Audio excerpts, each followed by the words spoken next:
এক রাতে আমি আমার স্বামীকে দুধ খাওয়াচ্ছিলাম, তখনই আমার যুবক ভাইপো আমাদের ঘরে চলে এলো এবং তাকে দুধ খেতে দেখে জিজ্ঞাসা করতে লাগলো, চাচা আপনি ছোট বাচ্চাদের মতো দুধ কেন খাচ্ছেন? যদি আপনি খারাপ না মনে করেন তাহলে আমাকেও কিছু দুধ দিতে পারেন। আমি যেই হ্যাঁ বললাম, সে তৎক্ষণাৎ আমার বুকে নেমে গেল। নমস্কার বন্ধুরা, আমার নাম কণিকা। আজকের এই রোমাঞ্চকর গল্পে আপনাদের সবাইকে স্বাগতম। আমার বিয়ে হয়েছিল এমন একজন মানুষের সাথে যিনি বয়সে আমার চেয়ে সে অনেক বড় ছিলেন।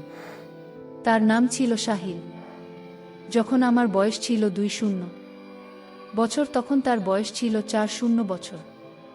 তিনি আমার একদমই পছন্দের ছিলেন না। তাকে দেখলেই আমার প্রচণ্ড রাগ হতো এবং আমার ধৈর্য শেষ হয়ে যাচ্ছিল। আমি খুব সুন্দরী ছিলাম, আর আমার স্বামী আমার সৌন্দর্য দেখে খুব খুশি হতেন, কিন্তু তিনি আমার একদমই পছন্দের ছিলেন না, আর আমি তাকে আমার সাথে শুতে দিতাম না। তিনি সবসময় আলাদা বিছানায় শুতেন আর আমি তাকে আমার কাছেও আসতে দিতাম না। কিন্তু ধীরে ধীরে আমি আমার জীবনে একজন পুরুষের অভাব অনুভব করতে শুরু করলাম। কিন্তু যাই হোক, আমি আমার বৃদ্ধ স্বামীর সাথে সম্পর্ক করতে চাইতাম না।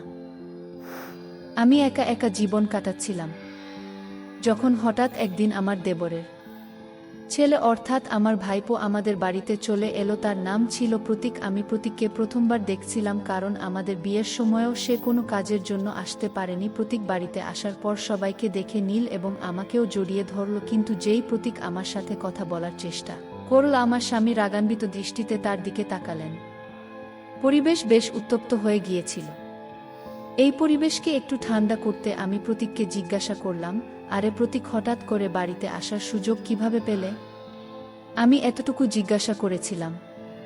তখনই পেছন থেকে আমার শাশুড়ির কণ্ঠ শোনা গেল, বাড়িতে আসার কারণ জিজ্ঞাসা করার তুমি কে? আমার ছেলের ছেলে এখানে আসবে না তো কোথায় যাবে? আমি শাশুড়ি মাকে বললাম, আপনি সবসময় আমার কথার ভুল অর্থ কেন নেন? আমি শুধু এজন্য জিজ্ঞাসা করছিলাম যে সে আমাদের বিয়েতেও আসেনি, তাহলে হঠাৎ করে কিভাবে সময় পেল? তখন প্রতীক বল, দাদি চাচি আমাকে একটি সাধারণ প্রশ্ন করেছিলেন, আপনি তার উপর এত রাগ করছেন কেন? আমি এসেছি সবাই যেন খুশি থাকে, আর এই ঝগড়া বন্ধ করুন গো। তারপর প্রতীক বল, চাচি আপনার বিয়েতে আমার ইউনিভার্সিটি পরীক্ষা চলছিল, তাই আমি আসতে পারিনি, কিন্তু আমি মনে মনে চেয়েছিলাম যে আমি আপনার বিয়েতে আসব। দুঃখের বিষয় তা হয়নি, কিন্তু এখন আমি চলে এসেছি, তাই চাচির সাথে সব আদরত্ন করে নেব, আর যখন আমার মন ভরে যাবে তখনই এখান থেকে যাওয়ার কথা ভাববো। এটা শুনে সবাই হাসতে লাগলো, কিন্তু প্রতীক এখানে কতদিন থাকবে তা আমি তাকে জিজ্ঞাসা করিনি। কিন্তু যেভাবে শাশুড়ি মা আমার উপর চটে গিয়েছিলেন, তাই আর কোনো প্রশ্ন করার সাহসই হয়নি। কিছুক্ষণ পরে প্রতীক ফ্রেশ হয়ে এল, তখন শাশুড়ি মা আমাকে তার জন্য নাস্তা নিয়ে আসতে বললেন। আমি নাস্তার ট্রে নিয়ে প্রতীকের কাছে যাচ্ছিলাম, তখন হঠাৎ আমার পা পিছলে গেল এবং আমার হাত থেকে ট্রে ছুটে গিয়ে প্রতীকের উপর পড়ে গেল। এখন তো আমার শাশুড়ি মা খুব চটে গেলেন। তিনি বললেন, তৎক্ষণাৎ প্রতীকের কাপড় পরিষ্কার কর। জানি না কোনো জন্মের বদলা নিচ্ছ সে থেকে যে পুরো ট্রেই তার উপর ফেলে দিলে। আমার স্বামী তখন বাড়িতে ছিলেন না, তিনি কোনো কাজে বাইরে গিয়েছিলেন। শাশুড়ি মায়ের ডাক শুনে আমি ভয়ে ভয়ে তৎক্ষণাৎ রান্নাঘরে গেলাম এবং রান্নাঘর পরিষ্কারের কাপড় নিয়ে এলাম। আমি শাশুড়ি মাকে জিজ্ঞাসা করলাম, আমি কি প্রতীকের কাপড় পরিষ্কার করব? তিনি বললেন, যখন সব ধ্বংস তুমিই করেছ তখন পরিষ্কারও তো তুমিই করবে না, এতে জিজ্ঞাসা করার কি আছে? প্রতীক কিছু বলছিল না এবং নিজে থেকে নিজের কাপড় পরিষ্কার করার চেষ্টাও করছিল না, কিন্তু আমি তার কাপড় মুছতে গিয়ে খুব লজ্জা পাচ্ছিলাম, কারণ নাস্তা এমন জায়গায় পড়েছিল যেখানে তাকে ছুঁতে আমার লজ্জা হচ্ছিল। কিন্তু যখন সে নিজে থেকে পরিষ্কার করার চেষ্টাই করল না, তখন আমি বুঝে গেলাম যে প্রতীকও চায় যে আমি তার কাপড় পরিষ্কার করি। তখন প্রতীক আমাকে প্রেমময় দৃষ্টিতে দেখতে লাগল এবং একে একে বিস্তারিতভাবে বলতে লাগল যে কিভাবে আমি তার কাপড় পরিষ্কার করব। যখন আমি তার কাপড় পরিষ্কার করছিলাম, তখন হঠাৎ আমার স্বামী সেখানে চলে এলেন এবং দরজা থেকে আমার উপর চিৎকার করে বললেন, তুমি এসব কাজ কেন করছো? এই ছেলে কি এতটুকু বুদ্ধিমান নয় যে নিজে থেকে নিজের প্যান্ট পরিষ্কার করে নেবে? আমি বললাম, আমি এই কাজ নিজের ইচ্ছায় করছি না, বরং শাশুড়ি মায়ের বলায় করছি গু। এটা শুনে সাহিল অর্থাৎ আমার স্বামী আমার শাশুড়ি মাকে বললেন, মা আপনি কি, তোমরা সবাই কি করছো? তোমাদেরও কি একটু লজ্জা হয় না? যা ঘটেছে তা অনিচ্ছাকৃতভাবে ঘটেছে। কণিকা ইচ্ছাকৃতভাবে ট্রে ফেলেনি, আর ভবিষ্যতে সে কোনো অপরিচিত পুরুষের কাজ করবে না। গিয়ে কথা বলে সাহিল আমার হাত থেকে কাপড়টা নিয়ে সেখান থেকে চলে গেল। আমিও তার পিছে পিছে রান্নাঘরে চলে গেলাম। প্রতীকও আমার পিছে পিছে এল এবং হাত ধোয়া শুরু করল। সে কিছুটা কিছুটা বকবক করছিল, যার কারণে সে কিছুটা বিষণ্ণ দেখাচ্ছিল। সে আরও জোরে বকবক করতে লাগল, আমি এখান থেকে এখনই চলে যাব গু। আমি এটা শুনে ফেললাম এবং তার কাছে গিয়ে বললাম, প্রতীক, তোমার এখানে আসা মাত্র কয়েক ঘন্টা হয়েছে, এত তাড়াতাড়ি বাড়ি ফিরে যাওয়ার কথা কেন বলছো? প্রতীক বলল, আপনি তো দেখলেনই চাচাজি কিভাবে আমার সাথে কথা বললেন। চাচাজি আমাকে আউটসাইডার মনে করেন, আর সম্ভবত আপনিও আমাকে আউটসাইডার মনে করেন। তাহলে আমি আউটসাইডারদের মধ্যে কেন থাকব? আমি তো এখানে আমার নতুন বুকে দেখতে এসেছিলাম, কিন্তু ছেড়ে দিন, সম্ভবত আমার ভাগ্যে চাচির ভালোবাসা নেই কি। এ কথা বলে সে চলে যেতে লাগল। ঠিক তখনই আমি তার হাত টেনে আমার দিকে টেনে নিলাম। সে আমার খুব কাছাকাছি চলে এসেছিল। তাকে সরিয়ে দিয়ে আমি বললাম, সরি প্রতীক, আমি ভুলে তোমাকে টেনে নিয়েছি। খোতার পর আমি তাকে বোঝালাম, তুমি সাহিলের কথায় কষ্ট পেও না, আসলে আমি তার একেবারেই পরোয়া করি না। সে শুধু আমার সৌন্দর্যের জন্য আমার পিছে ঘুরে বেড়ায়। আমি আজ পর্যন্ত তাকে নিজেকে স্পর্শ করতে দিইনি। আর তোমার প্যান্টে পরা চাও আমি পরিষ্কার করে দিতাম, কিন্তু তখন সাহিল এসে চিৎকার করতে শুরু করল, এখন যদি তুমি আমার কাছ থেকে আদর চাও তাহলে এখানেই থাকো, এখন তুমি নিজেই বুঝে নাও কি সিদ্ধান্ত নিতে হবে। আমার কথা শুনে প্রতীক বলল, চাচি, সত্যি বলতে চাচাজির কথা শুনে আমার খুব রাগ হয়েছিল, কিন্তু আপনি আমার সব রাগ শান্ত করে দিয়েছেন। আমি শুধু আপনার জন্যই এখানে থাকছি। কে কথা বলে প্রতীক আমাকে জড়িয়ে ধরল। প্রতীকের এই ছোট ছোট আচরণ আমার মনে কিছু প্রভাব ফেলতে শুরু করেছিল। আর দেখতে দেখতে তার বাড়ি আসার 5 দিনও হয়ে গেল। এই 5 দিনে সে বাড়ির সদস্য হয়ে গিয়েছিল। প্রতিদিন সকালে সাহিল তাকে নিজের সাথে দোকানে নিয়ে যেত। আমার স্বামীর একটি জেনারেল স্টোর ছিল, আর সে প্রতীককে এক গেমি থেকে বাঁচাতে তাকে সাথে নিয়ে যেত। কিন্তু প্রতীকের আশায় বাড়ির কাজ অনেক বেড়ে গিয়েছিল, আর এইসব কাজের বোঝা আমার উপরেই পড়েছিল, কারণ শাশুড়ি মা সারাদিন মন্দিরেই কাটিয়ে দিতেন। আমার স্বামীর আয়ও এত কম ছিল যে আমরা কোনো চাকরানি রাখতে পারতাম না। আমার পুরো বাড়ির খরচ শুধু তার দোকানের আয় চলত। একদিন আমি আমার স্বামীকে বললাম, সাহিল, এখন এত কাজ আমি একা করতে পারি না, প্রত্যেকের আলাদা আলাদা দাবি থাকে, আর এখন তো আরও একজন সদস্য বেড়ে গেছে, শাশুড়ি মাও আমার কোনো সাহায্য করেন না। এখন তুমিই বল, আমি একা এত কাজ কিভাবে করব। বাইরে দাঁড়িয়ে শাশুড়ি মা আমাদের সব কথা শুনে ফেলেছিলেন। তিনি সঙ্গে সঙ্গে ঘরে এসে বললেন, এখন তুমি কি চাও যে আমি এত বয়সে কাজ করি? আর তুমি আমার ছেলের কান কেন ভরাচ্ছ?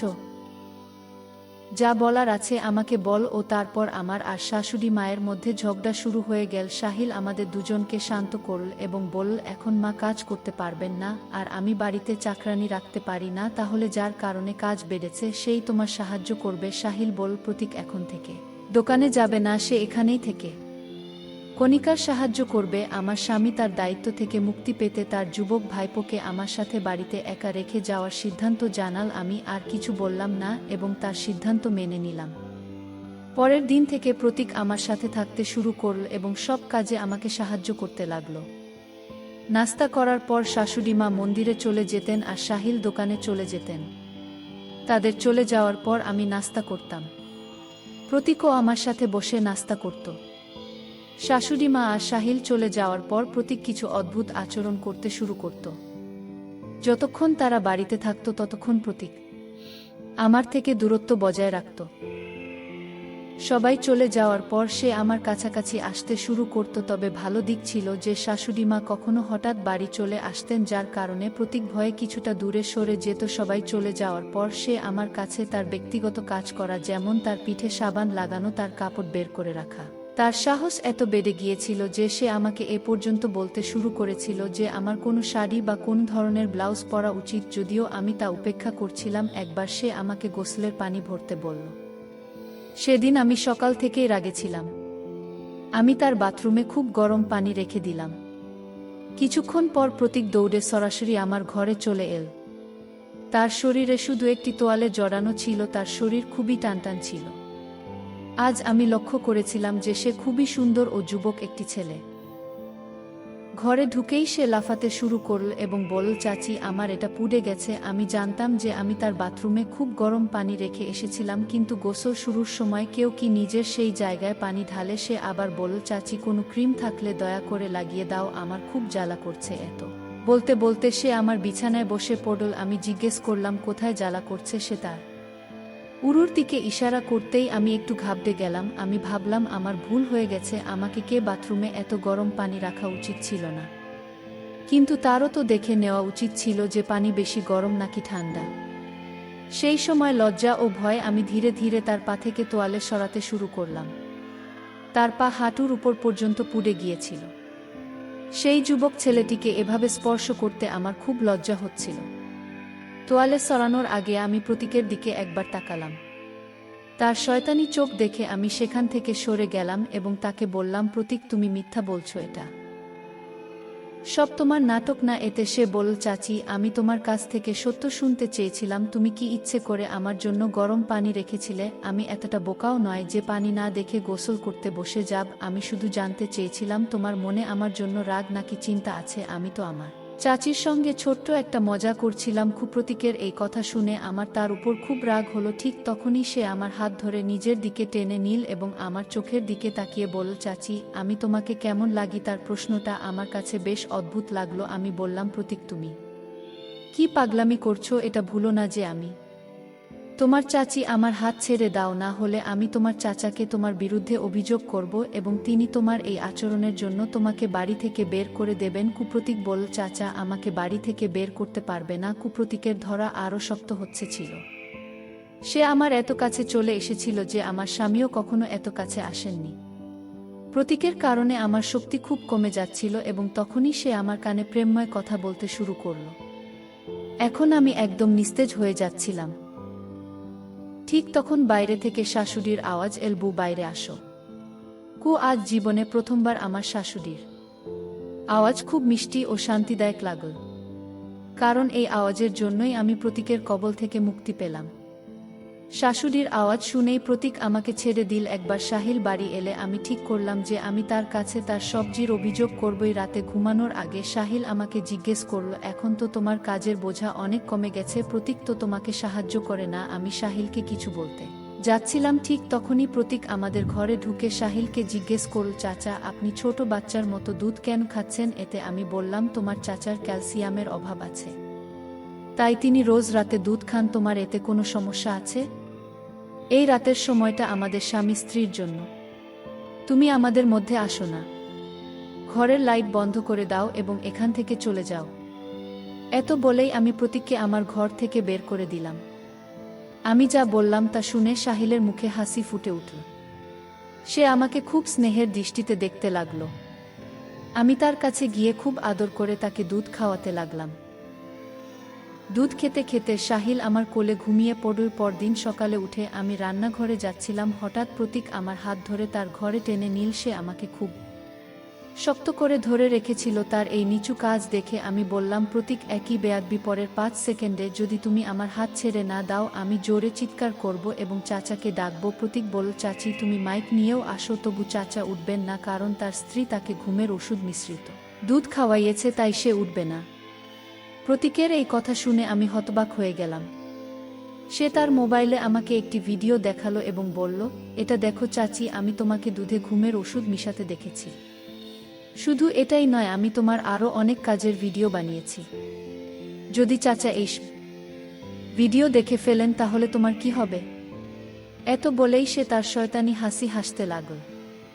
সাহিল যেন আমার কাছে না আসে, তাই আমি চুপি চুপি তার দুধে ঘুমের ওষুধ মিশিয়ে দিতাম।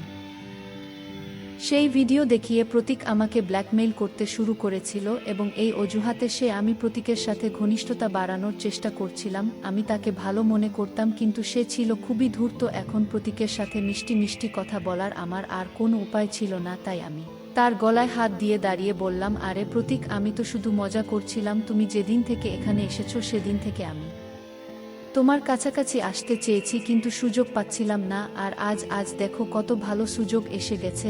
আমি তাকে এত মধুরভাবে কথা বলছিলাম যে সে আমার কথায় বিশ্বাস করে ফেল। সে বলল, চাচি, আমিও বাচ্চাদের মতো দুধ খেতে চাই, তুমি কি আমাকে বাচ্চাদের মতো দুধ খাওয়াবে? আমি বললাম, হ্যাঁ, কেননা এত বলেই আমি তাকে দুধ খাওয়ানো শুরু করলাম। কিছুক্ষণ পর আমি তার ঘর থেকে বেরিয়ে এলাম। পরদিন সাহিল আবার প্রতীককে দোকানে নিয়ে গেল, কিন্তু আমার প্রতীকের উপর একদমই বিশ্বাস ছিল না। যদি সে ভুলেও সাহিলের সামনে মুখ খুলে দেয় তাহলে আমার বিপদ আসবে। তাদের দোকানে যাওয়ার কিছুক্ষণ পরেই আমিও আমাদের দোকানে পৌঁছে গেলাম, কারণ আমাকে প্রতীকের উপর নজর রাখতে হবে। যখন আমি দোকানে পৌঁছালাম তখন সেখানে কাউকে দেখতে পেলাম না, তাই আমি দোকানের ভিতরে চলে গেলাম। ভিতরে আমি একটি বেসমেন্ট দেখলাম যা আমি আগে কখনো দেখিনি, কিন্তু ভিতর থেকে কারো কথা শুনতে পাচ্ছিলাম। সিঁড়ি না থাকায় আমি ভিতরে যেতে পারছিলাম না, তাই আমি কান লাগিয়ে শুনতে লাগলাম। ভিতর থেকে সাহিল ও প্রতীকের কথা শুনতে পেলাম। সাহিল প্রতীককে জিজ্ঞাসা করছিল কখন তার জ্ঞান ফিরবে, দ্রুত এর চিকিৎসা কর এবং টাকা নিয়ে এই মেয়েটিকে নিয়ে এখান থেকে চলে যাও। ও আমি ভাবলাম এরা কোনো মেয়ের কথা বলছে। তখনই আমি প্রতীককে বলতে শুনলাম সে সাহিলকে জিজ্ঞাসা করছিল, তুমি এই মেয়ের মুখ আমাকে কেন দেখাচ্ছ না? আর এই মেয়েকে তার প্রশ্নে সাহিল তাকে ধমকে চুপ করিয়ে দিল। প্রতীক আমার সম্পর্কে আমার স্বামীকে কিছু বলেছে এমনটা আমার মনে হচ্ছিল না। তখনই আমি ভিতর থেকে তাদের বের হওয়ার শব্দ পেলাম। আমি তড়িঘড়ি দোকান থেকে বাড়ির দিকে দৌড়ে গেলাম। বাড়ি পৌঁছেই আমি পরিকল্পনা করলাম যে রাতে সাহিলকে ঘুমের ওষুধ না দিয়ে আমি প্রতীকের ঘরে যাব এবং প্রতীকের উপর আমার সাথে জোরজবরদস্তির অভিযোগ তুলব। এরপর সাহিল প্রতীককে চিরতরে বাড়ি থেকে বের করে দেবে। সন্ধ্যায় যখন সাহিল বাড়ি এল তখন আমি তাকে শাশুড়ি মার ঘরে যেতে দেখলাম। তার ঘরে যাওয়ার সময় আমি সাহিলের মুখে চিন্তা দেখতে পেলাম। সে ভিতরে যেতেই আমি দরজায় কান লাগিয়ে তাদের কথা শুনতে লাগলাম। সাহিল মাকে বলছিল, মা তুমি আমাকে সারাদিন এত কল করছো কেন? এমনকি ভূমিকম্প এসে গেছে। শাশুড়ি মা বললেন, এটাকে ভূমিকম্প না বলে আর কি বলবো, তোমার বিয়েকে পুরো 1 মাস হতে চলেছে কিন্তু এখনো তোমার বউ কোনো সুখবর দিল না। তুমি পুরুষ নাকি কিছুই না? যদি সে শিগগির প্রেগন্যান্ট না হয়। শাশুড়ি মা কিছু বলতে যাচ্ছিলেন এমন সময় পেছন থেকে প্রতীক ও চাচি কি বলে ডাকল। প্রতীকের আওয়াজ শুনে শাশুড়ি মা চুপ হয়ে গেলেন। আমার পরিকল্পনা অনুযায়ী রাতে আমি সাহিলকে ঘুমের ওষুধ দিলাম না। সাহিল ঘুমোতে যেতেই আমি প্রতীকের ঘরে গেলাম এবং তাকে আদর করে জড়িয়ে ধরে বললাম, আমি তোমার সাথে যে প্রতিশ্রুতি দিয়েছিলাম তা রাখছি। এখন আমি তোমার উতুতিক। যেই আমার কাছাকাছি আসতে লাগল অমনি আমি জোরে জোরে চিৎকার করতে লাগলাম, বাঁচাও, কেউ তো বাঁচাও। আমার আওয়াজ শুনে সাহিল দৌড়ে এসে বলল, দেখো তোমার ভাইপো আমার সাথে জোরজবরদস্তি করার চেষ্টা করেছে, একে এখনই বাড়ি থেকে বের করে দাও। সাহিল আমার কাছে এসে একটি চড় মাল এবং বলল, প্রতীক আজ দুপুরেই সব বলেছে। আমি জানতে পেরেছি যে তুমি আমাকে ঘুমের ওষুধ দিচ্ছ। এখন আমি আর প্রতীক দুজনেই তোমার উপর ভালোবাসার বৃষ্টি করব পক্ষে। এত বলেই তারা দুজনেই আমার উপর ঝাঁপিয়ে পড়ল। এমন সময় বাইরে পুলিশের গাড়ির আওয়াজ শোনা গেল। কিছুক্ষণের মধ্যেই পুলিশ ঘরের ভিতরে চলে এল। আগে থেকেই আমার প্রতীকের উপর সন্দেহ ছিল। সেই সন্ধ্যায় শাশুড়ি মা ও আমার স্বামীর কথা শুনে আমি আরও বেশি চিন্তিত হয়ে পড়লাম যে তারা দুজনেই আমাকে দ্রুত প্রেগন্যান্ট করে আমার থেকে কি লাভ পেতে চায়। তবে আমি নিশ্চিত ছিলাম যে এই বাড়িতে আমার জীবনের ঝুঁকি আছে, তাই আমি আগেই পুলিশকে ফোন করেছিলাম। পুলিশ তাদের দুজন দুষ্কৃতী ও শাশুড়ি মাকে গ্রেফতার করল। এরপর আমি পুলিশের সাথে আমাদের দোকানে গেলাম। সেখানে আমরা একটি ঘুমন্ত মেয়েকে পেলাম যার মুখ সম্পূর্ণ ঢাকা ছিল। আমি যেই মেয়েটির শরীর থেকে কম্বল সরালাম আমার পায়ের নিচ থেকে মাটি সরে গেল, কারণ সেই মেয়েটি আর কেউ নয়, আমার ডাক্তার বোন। ডাক্তাররা তার পরীক্ষা করে জানা গেল যে সে কমায় আছে। সাহিল আমার বোনের স্বামী ছিল। তাদের বিয়ের কয়েকদিন পরই সাহিল অভিযোগ করেছিল যে আমার বোন পালিয়ে গেছে। বড় বোনের পালানোর কারণে আমার জীবন নষ্ট হয়ে গেছে এমন কথা বলে সাহিল আমার বাবাকে আমার কাছে প্রস্তাব দিয়েছিল। যখন পুলিশ সাহিলের বক্তব্য রেকর্ড করেছিল তখন জানা গেল যে সেই দুষ্ট বুড়ি আমার বাবার সম্পত্তি দখল করার জন্য আমার বোনের উপর অনেক অত্যাচার করেছিল। কিন্তু সে এই বলে সেই দুষ্টদের থেকে নিজেকে মুক্ত করার চেষ্টা করেছিল যে আমি তাদের সৎ মেয়ে এবং সব সম্পত্তি আমার ছোট বোনের নামে আছে। প্রতীক একটি ছোট গ্রামে একটি ছোট ক্লিনিক চালানো ডাক্তার ছিল, যাকে আমার বোনের চিকিৎসার জন্য আনা হয়েছিল এবং এটি এই 3 জনের মিলিত ষড়যন্ত্র ছিল। সেই 3 জন অপরাধীকে আদালত যাবজ্জীবন কারাদণ্ড দিয়েছিল এবং এইভাবে আমার বোন এবং আমার প্রাণ বেঁচে গেল। কমেন্ট করে অবশ্যই জানাবেন যে আপনি এই গল্পটি কেমন পছন্দ করেছেন। যদি আপনি এই গল্পটি পছন্দ করেন তবে এটি লাইক করুন এবং আপনার বন্ধুদের সাথে শেয়ার করুন। ভবিষ্যতে এমন রোমাঞ্চকর গল্পের জন্য আমাদের চ্যানেল সাবস্ক্রাইব করুন এবং বেল আইকন টিপতে ভুলবেন না। সবাই নিজের এবং নিজের পরিবারের যত্ন নিন। ধন্যবাদ।